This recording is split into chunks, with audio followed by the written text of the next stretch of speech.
The police detective pushed a photo across the table toward me, my twins' nursery, or what was left of it.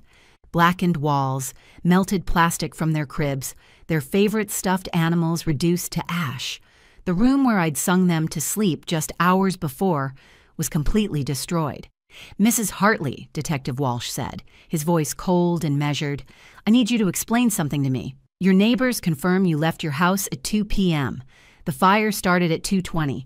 You were 3 blocks away when your 18-month-old twins were trapped inside a burning house. Help me understand that." My hands shook as I stared at the photo. Milo's blue elephant, the one he wouldn't sleep without, was a charred lump in the corner. Felix's musical mobile, which played "Twinkle, Twinkle, Little Star" every night, had melted into the ceiling. "I went to get their prescription," I managed to say, my throat raw from screaming at the fire scene. My brother Tommy was watching them. He promised me they were safe. "Your brother." The detective tapped his pen against his notepad. "The same brother who's been living in your garage apartment rent-free? The one with significant gambling debts?" Before I could answer, the door opened. Fire Chief Rodriguez entered with a small figure behind him. My 7-year-old niece, Penny, stood there in her purple jacket, the one with unicorns on it that she'd worn to school that morning. Her face was streaked with tears.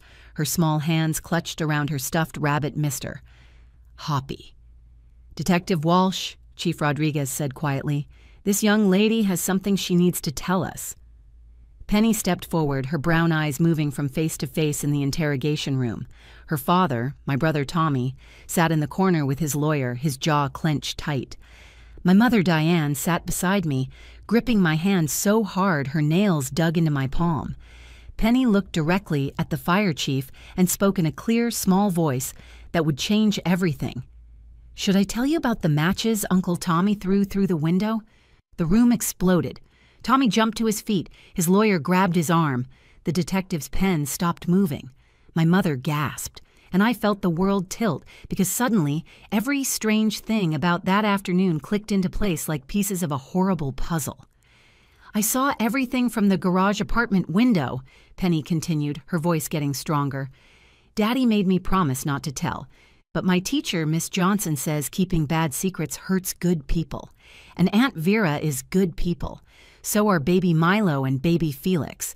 That's when I knew. My brother, the person I'd trusted with my children's lives, had tried to kill them. And his 7-year-old daughter was about to save us all. Life as a single mother of twins meant my days started before sunrise. But I wouldn't trade those early morning moments for anything. At 6 a.m. sharp, Milo would call out, "Mama," from his crib, his voice bright and cheerful, like he'd been waiting all night just to say that word. Within seconds, Felix would join in with his signature giggle, the one that sounded like pure sunshine. Their nursery, painted soft yellow with clouds I'd stenciled myself during my pregnancy, would fill with the sounds of my boys ready to tackle another day. That Tuesday morning felt completely normal. I shuffled into their room wearing my old college sweatshirt, the one with formula stains that had become my unofficial mom uniform. Milo reached up immediately, his chubby arms stretching toward me, while Felix stood in his crib practicing his newest skill, bouncing while holding the rails. "Good morning, my loves," I whispered, scooping Milo up first, then Felix. The three of us had our routine down perfectly. Diaper changes, warm bottles, and then our morning dance party in the living room to whatever song came on my phone. That morning, it was an old Beatles song, "Here Comes the Sun," and Felix clapped offbeat while Milo swayed in my arms. My mother, Diane, arrived at 7:30, letting herself in with her spare key. She took one look at me and shook her head with that mixture of concern and love only mothers can master. "Vera, sweetheart, when's the last time you actually slept through the night?" "The boys are teething," I explained, handing her Felix while I settled Milo in his high chair. "And Felix has that ear infection, so he's been waking up every 2 hours. "You can't keep running on empty," Mom said, touching my cheek with her free hand. "You're doing an amazing job, but even superheroes need rest." I wanted to tell her that rest was a luxury I couldn't afford, not since Brett walked out 8 months ago, leaving nothing but a note that said he wasn't ready for this life. Not since I'd been juggling my work-from-home marketing job with raising twins alone. But complaining wouldn't change anything, so I just smiled and started preparing the boys' breakfast, mashed bananas with rice cereal. their current favorite. Tommy emerged from the garage apartment around 8 a.m., looking disheveled as always. My older brother had moved in 3 months ago after his latest business venture, some kind of import-export scheme, had collapsed spectacularly. He'd shown up at my door with 2 suitcases and that crooked smile that had gotten him out of trouble since we were kids. "Just for a few weeks, Vera," he'd promised, "until I get back on my feet." Those few weeks had turned into months, but I couldn't turn him away. He was family, and despite his flaws, he'd been trying to help with the twins. Or so I thought. "Morning, sis," Tommy mumbled, heading straight for my coffee maker. "Penny's coming over after school today, right?" "Of course," I said. Tommy's 7-year-old daughter stayed with us every other weekend and some weekdays since her mother had moved to Portland for work. Penny was a bright spot in our chaotic household, always eager to help with the twins, reading them stories and her animated voice even though they were too young to understand the plots. "Aunt Vera, can I feed Milo?" Penny had asked just last weekend, her face serious with responsibility. "I promise I'll be super careful." She'd sat there for 20 minutes, patiently spooning cereal into Milo's mouth, wiping his chin after every bite, singing little songs when he got fussy. Felix would watch from his high chair, mesmerized by his older cousin's presence. That Tuesday morning, Tommy seemed agitated. He kept checking his phone, pacing around the kitchen, opening and closing cabinets without taking anything out. "You okay?" I asked, bouncing Felix on my hip while Milo played with measuring cups on the floor. "Fine," Tommy said quickly. "Hey, you still have that homeowner's insurance policy we talked about? The one you told me to increase last month?" "Yes, why?" "Just making sure you're protected," he said, not meeting my eyes. "Single mom, 2 babies. You need good coverage." "Smart that you increased it to include full replacement value." Mom and I exchanged glances. Tommy giving financial advice was like a fox advising about henhouse security. "I need you to watch the boys this afternoon," I told him. "Just for an hour. They need their antibiotics from the pharmacy, and the wait is always shorter on Tuesday afternoons." "No problem," Tommy said, suddenly very interested in his phone again. "What time?" "Around 2 p.m. They'll be down for their nap, so you just need to be here in case they wake up." I should have noticed the way he smiled then, quick and calculating. I should have paid attention to Mom's worried expression, but I was tired, overwhelmed, and grateful for any help I could get. At 1:45 p.m., I tucked both boys into their cribs. Milo went down easily, already rubbing his eyes and clutching his blue elephant. Felix fought it a little, standing up twice before I rubbed his back and hummed our special song until his breathing deepened. Their nursery was perfectly cool, the windows cracked open just enough to let in fresh air. I kissed each of their foreheads and whispered, "I love you," before closing the door softly. Tommy was in the living room, sprawled on my couch with his phone. "They're down," I told him. "Milo has his elephant, Felix has his blanket. They should sleep until at least 3:30. "Got it," he said without looking up. "Take your time at the pharmacy." I know the lines can be long. Something felt off about how casual he was being, but I grabbed my keys and purse anyway. The boys needed their antibiotics, and the prescription had already been delayed twice. As I backed out of the driveway, I saw Tommy watching from the window. He waved, then disappeared back inside. The pharmacy was only 3 blocks away, a quick drive down Maple Street past the elementary school and the park where I took the boys every morning. I parked and went inside, grateful to see only 2 people ahead of me in line. Maybe I'd actually get back before the boys woke up. At 2:24 p.m., my phone erupted. Not rang, not buzzed, but erupted with call after call. Unknown numbers, my neighbor's number, numbers I didn't recognize. Then Mom's name flashed across the screen. "Vera!" Her scream was so loud I dropped my purse. "The house is on fire! The fire department is here, but the babies, oh God, the babies!" I don't remember leaving the pharmacy. I don't remember if I ran red lights or nearly hit pedestrians. I just remember arriving at my street and seeing black smoke billowing into the perfect blue sky, exactly where my house should be. Fire trucks blocked the road. Neighbors stood in clusters on their lawns. And the smoke, God, the smoke was pouring from the nursery windows. "My babies!" I screamed, abandoning my car in the middle of the street and running toward the house. "Milo! Felix!" Fire Chief Rodriguez caught me before I could get to the door. "Ma'am, we have firefighters inside. We're getting them out." The nursery is in the back left corner, I sobbed, fighting against his grip. 2 cribs, they're only 18 months old, please, please. Tommy appeared from the crowd of neighbors, his face twisted with rage. He grabbed my shoulders hard enough to leave bruises. "Where were you, Vera? Where were you?" "You were watching them," I screamed back. "You promised you were watching them." "I stepped out for 1 minute to check the mail," he announced loudly, making sure everyone could hear. 1 minute!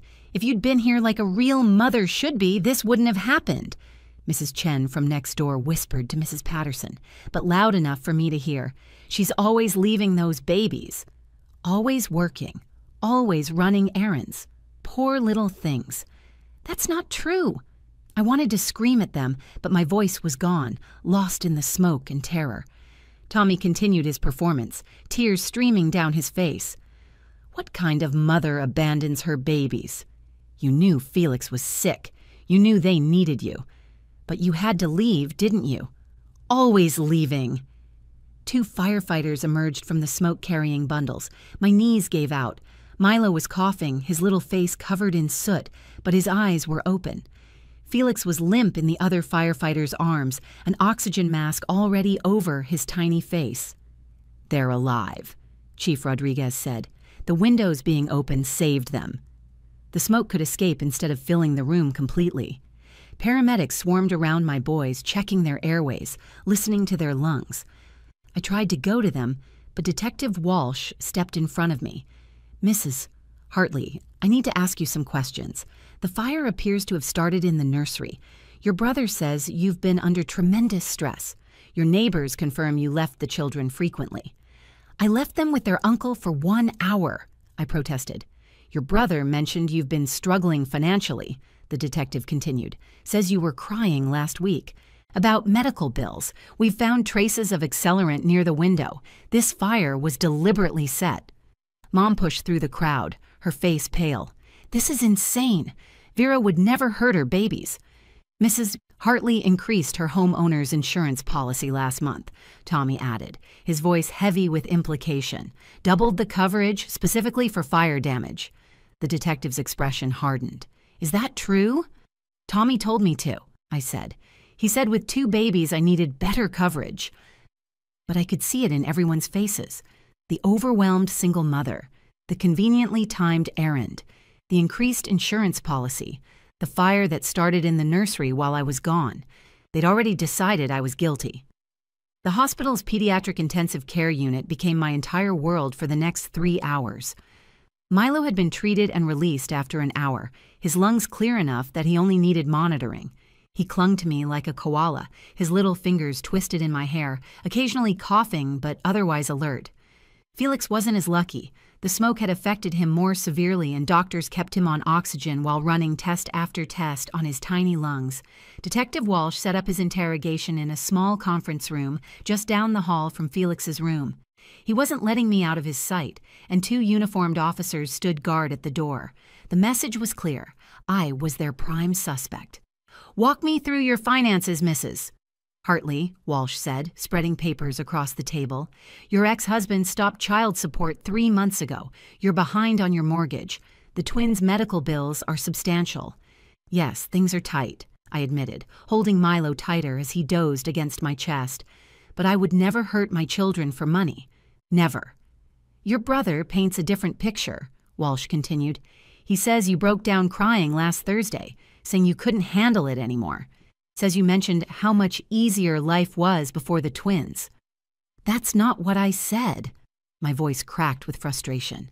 "I said I missed when life was easier before Brett left. There's a difference between acknowledging that single parenthood is hard and wanting to harm my children." Mom sat beside me, her hand on my back.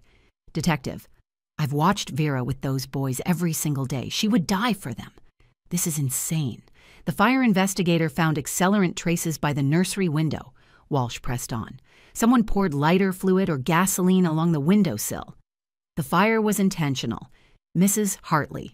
If not you, then who?" Tommy entered the room then, Penny trailing behind him. She was still in her school uniform, the purple jumper she'd picked out that morning, but her face was blotchy from crying. She clutched her stuffed rabbit mister, hoppy like a lifeline. Penny wanted to see that the babies were okay, Tommy announced, pulling out a chair with unnecessary force. She's been traumatized by all this. Haven't you, sweetheart? Penny nodded but didn't speak. Her eyes darted between her father and me, then to baby Milo sleeping in my arms. Something in her expression made me look closer. Her lips were moving slightly like she was practicing words she was afraid to say. It's interesting, Mr. Hartley, Detective Walsh said, turning his attention to Tommy. You claim you were checking the mail when the fire started, but your mailbox is at the end of the driveway visible from the street. Mrs. Chen says she didn't see you there. She must have missed me, Tommy said smoothly. Everything happened so fast, people get confused in emergencies. Daddy, Penny whispered, but Tommy shot her a look that made her shrink back. I watched my niece carefully. She was pressing Mister. Hoppy's ears flat, something she only did when she was extremely upset. Last month, she'd done the same thing when she'd accidentally broken my favorite mug and was scared to tell me. Penny, sweetheart, I said gently, despite Walsh's sharp look telling me to stay quiet. Are you okay? This must have been so scary for you. She looked at me with those big brown eyes, so much like her father's but holding none of his calculated coldness. Aunt Vera, are Milo and Felix going to be okay? Yes, baby. They're going to be fine. Good, she whispered. I was so scared when I saw the fire from the window. Tommy's hand landed on her shoulder. You were in the front yard, remember, Penny? Playing hopscotch like I told you. Right, Penny said quietly. The front yard. Fire Chief Rodriguez entered the room carrying his preliminary report. Detective, we need to discuss the fire pattern. It's unusual. The accelerant was definitely applied from outside, thrown through the open window. But here's what's strange. Whoever did this knew exactly which room was the nursery and knew the windows would be open. I always crack the windows during nap time, I said, for fresh air. Everyone knows that. Everyone, Walsh repeated, looking between Tommy and me. So anyone close to the family would know the nursery windows would be open at nap time. Penny's grip on Mister. Hoppy tightened. She looked at Chief Rodriguez's uniform, at his badge, at the official fire department insignia on his jacket. Her mouth opened, then closed. She looked at her father, whose jaw was clenched so tight I could see the muscle twitching. Sir, Penny said suddenly, her small voice cutting through the tension. She tugged on Chief Rodriguez's coat. Sir, I need to tell you something. The room went completely still. Tommy's hand tightened on Penny's shoulder, but she stepped away from him, moving closer to the fire chief. What is it, sweetheart? Rodriguez asked, kneeling down to her level. Penny looked at her father one more time, then back at the chief. Her next words came out in a rush, like water breaking through a dam. Should I tell you about the matches Uncle Tommy threw through the window? Penny's voice was small but clear, each word dropping into the silence like a stone into still water. Tommy's face went white, then red. Penny, you're confused, baby. You don't know what you're saying. I'm not confused, Daddy. Penny stepped closer to Chief Rodriguez, putting distance between herself and her father. You told me not to tell anyone. You said it was our secret. But Miss Johnson at school says secrets that hurt people are bad secrets, and we should tell a trusted adult. Detective Walsh slowly stood up, his hand moving to his radio. Penny, I need you to tell us exactly what you saw. Now, can you do that? Penny nodded, hugging Mister. Hoppy tighter. I was in the garage apartment doing my homework. Daddy said to stay there and watch cartoons, but I wanted to see if Aunt Vera needed help with the babies before she left. That's when I saw Daddy on his phone. Penny, stop, Tommy commanded, but two officers stepped closer to him. You were talking to someone named Derek, Penny continued, her voice growing stronger. You said, it's happening today. You'll get your money by Friday. Then you hung up and went to the kitchen. My blood turned cold. Derek was Tommy's bookie, the one who'd been threatening him for weeks over a $20,000 debt. I'd overheard the calls, the increasingly violent threats. You took the long matches from the drawer, Penny said, tears rolling down her cheeks. The ones Grandma uses for her candles. You put them in your pocket with something in a small bottle. Then you went outside. She's making this up, Tommy shouted, trying to stand, but the officers held him down. Kids have wild imaginations. I followed you to the window, Penny continued, her eyes never leaving Chief Rodriguez's face. You looked around to make sure no one was watching. Then you poured the stuff from the bottle on the window ledge. It smelled really bad, like when Daddy fixes cars. Gasoline, Chief Rodriguez said quietly. Penny nodded. Then you lit the matches and threw them inside. The curtains caught fire really fast. You threw 3 more matches to make sure. Then you ran to the front of the house and pretended to check the mail. Detective Walsh pulled out his phone, showing a timeline.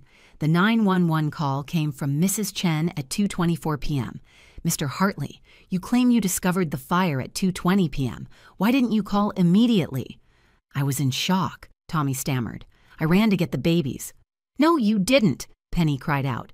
You stood there watching. You said, let it burn a little more. You were timing it on your phone. You only ran toward the house when Mrs. Chen came outside screaming. Mom gasped, her hand flying to her mouth. Tommy, you waited? You let it burn with the babies inside? You said Aunt Vera needed to learn a lesson, Penny continued, the words pouring out now. You said she'd get insurance money and you'd get your share for helping with the babies. You said she was too tired to take care of them anyway, that this would be better for everyone. You're twisting everything, Tommy shouted, but panic filled his eyes. Detective Walsh pulled out Tommy's phone from the evidence bag. We'll need your passcode, Mr. Hartley. I want a lawyer, Tommy said quickly. Daddy made me promise not to tell, Penny said, looking at me now. He said if I told anyone, we'd have to move away and I'd never see Milo and Felix again.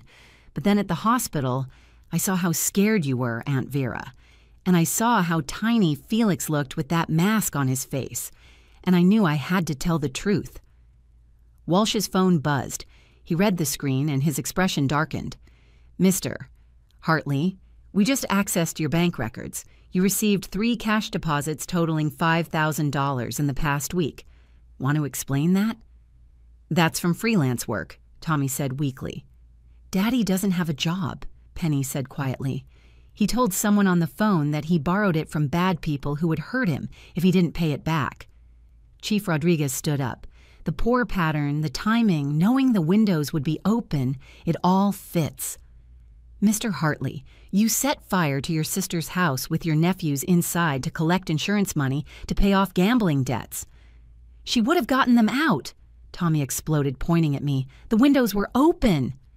I knew the smoke would go out. I wasn't trying to kill them, just scare everyone enough for the insurance to pay out. Vera needed the money, too. The medical bills, the mortgage. She was drowning. The confession hung in the air. Detective Walsh nodded to the officers, who pulled out handcuffs. Thomas Hartley, you're under arrest for arson, attempted murder, child endangerment, and insurance fraud. As they cuffed him, Tommy looked at Penny with pure rage. You ruined everything. You ruined our family. No, Daddy, Penny said, her small voice steady. You did that when you tried to hurt the babies. Tommy was arrested that night and charged with 2 counts of attempted murder, arson, child endangerment, and insurance fraud. The detective later told me they found extensive searches on his laptop about house fires, accelerants that leave minimal trace, and how long smoke inhalation takes to be fatal in infants. He'd been planning this for 3 weeks, right after Derek's final threat to break his legs if he didn't pay up. The twins recovered fully, though the effects lingered in unexpected ways. Felix, my brave little fighter, spent 3 days in the hospital before his oxygen levels stabilized. For months afterward, he'd panic during thunderstorms, the rumbling sound too similar to the roar of flames. Milo became clingy, refusing to nap unless I was in the room with him. The pediatric therapist said it was normal trauma response, that babies remember more than we think they do. We moved in with Mom immediately.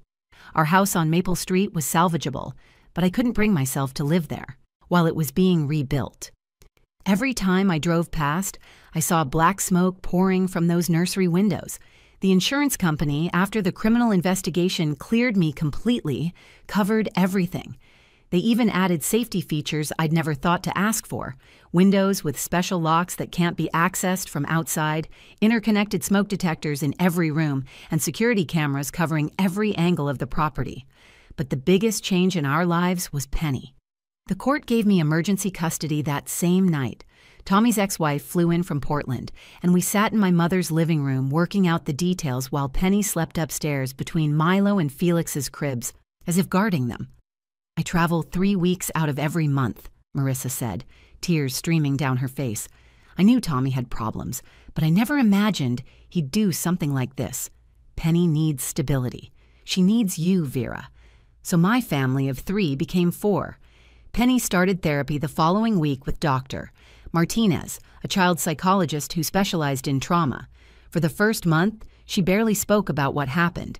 Then one day, she came home from school with a drawing. It showed our family, but instead of the fire, she'd drawn all of us surrounded by yellow light. That's our guardian angel shield, she explained. It protects us from bad people, even if they're related to us. The trial was brutal.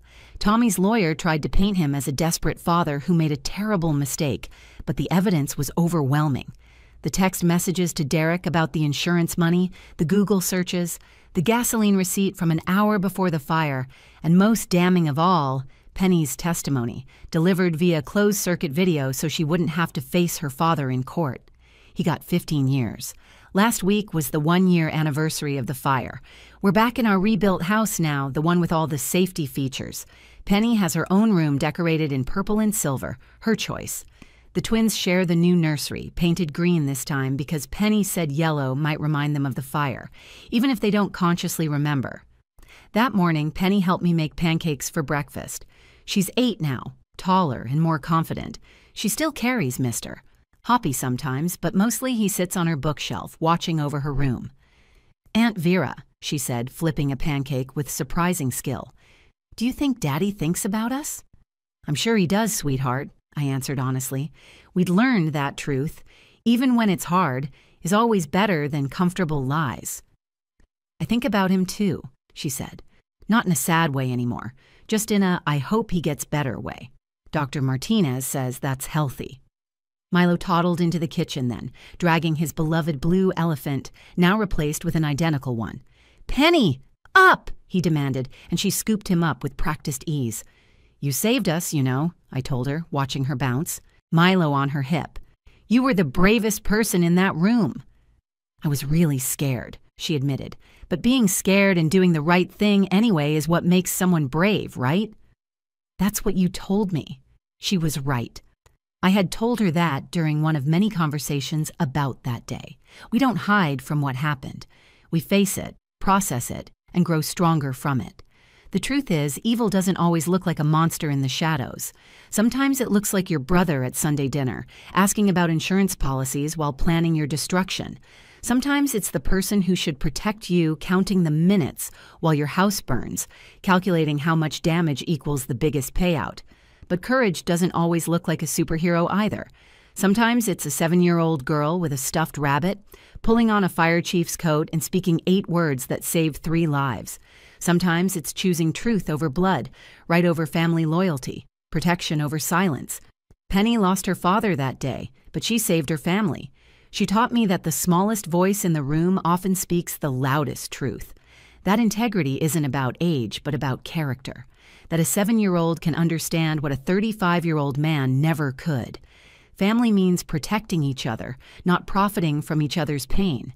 If you found value in this story, please hit that like button and share it with someone who needs to hear it. Leave a comment below about a time when someone unexpected showed incredible courage in your life. And don't forget to subscribe to our channel for more powerful true stories that remind us of the strength of the human spirit, especially in our darkest moments. Thank you for watching, and remember, sometimes heroes come in the smallest packages, carrying stuffed rabbits and wearing purple unicorn jackets.